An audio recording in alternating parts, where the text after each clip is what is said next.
My research paper was over the Treaty of Versailles, and was it really fair?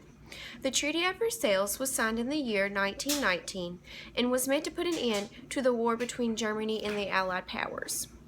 I did not think the Treaty of Versailles was fair or effective. The treaty proved not to be effective because another war had arose years later after this treaty had been signed. One point that I thought to be unfair was holding the Germans responsible for the destruction of France. In the peace treaty, it stated that Germany was to pay for all the damages and destruction of the war. But did Germany really do all this itself? So I do not think that the Germans should have paid full responsibility for the vandalism done to France. Another point that arose was that the Allied powers wanted Germany to admit to defeat. No one likes admitting to defeat, and that had to be one of the hardest things for Germany to do. And after all, was Germany really defeated?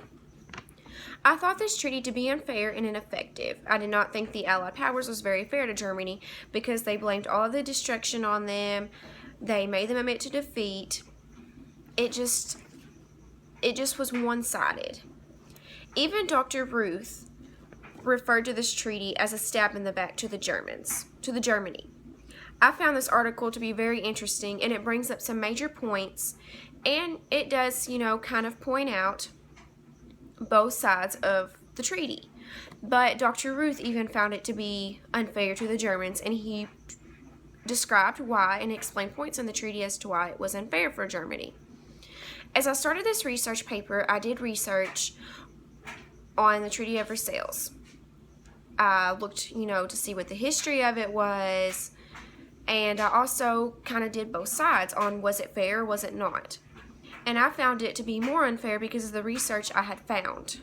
I did not think this treaty was very fair or effective, and if it was, would another war really have arose?